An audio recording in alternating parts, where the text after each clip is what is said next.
Baik, saya juga tertarik Pak Erwin untuk membahas soal ada satu variabel yang disampaikan menarik berulang-ulang, baik itu oleh Wapres maupun oleh Pak Soeharto terkait dengan kesinambungan pusat dan daerah. Ini menjadi salah satu challenge Pak Erwin, bagaimana mengimplementasikan dan menerjemahkan supaya terjemahannya dari pusat sampai tingkat kabupaten, kota, kecamatan, kelurahan, desa itu sama message-nya Pak. Ini bagaimana Pak menjaga hal ini? Jadi memang setelah kita memasuki otonomi daerah, era otonomi daerah secara masif gitu ya, itu sudah terbagi sebetulnya. Apa tugas pusat, apa tugas provinsi, apa tugas kabupaten kota, dan juga sekarang desa kan begitu. Nah sekarang dengan adanya tujuan kita mau kemana 2045 atau kemana kita 2024, kita harus menyusun sebuah rencana. Nah rencana itu ya harus meliputi gimana pusat, gimana provinsi, gimana kabupaten kota, gimana desa. Itulah yang namanya sinkronisasi itu. Sebagai contoh, mungkin tadi dikatakan juga oleh Pak Wakil Presiden gitu ya, bahwa mengenai inklusif. Di situ ada mengenai sebetulnya pengentasan kemiskinan. Kemiskinan bukan hanya tanggung jawab pemerintah pusat, bukan hanya tanggung jawab pemerintah daerah, tetapi tanggung jawab kita semua. Itulah arti penting kata sinkronisasi itu.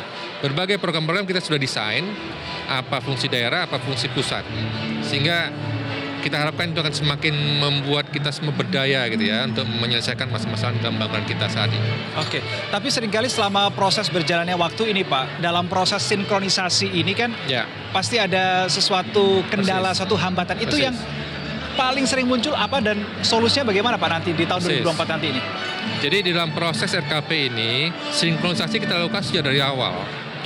Desa, kabupaten, provinsi, yang akhirnya di pusat. Makanya dikatakanlah penutupan Musrenbangnas.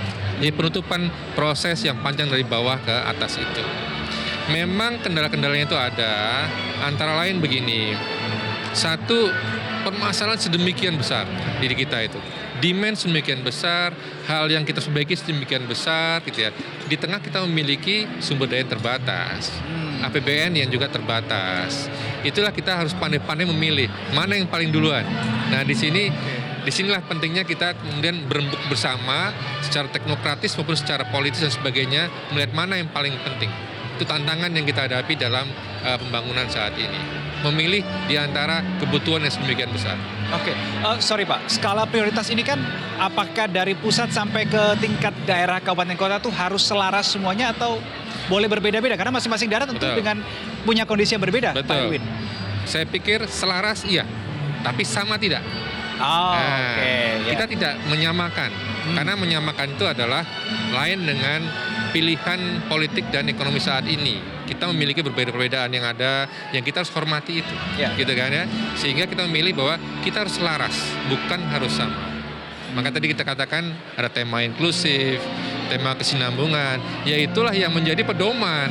Jadi ke arah mana kita bergerak bagi semua elemen di bangunan kita saat ini. Spiritnya yang penting sama. Spiritnya harus sama. Bagaimana mereka melakukan itu tergantung dari kondisi dan lapangan. Karena masing-masing daerah, masing-masing kabupaten kota kondisinya berbeda-beda ya Pak. Kulturnya juga berbeda-beda. Baik.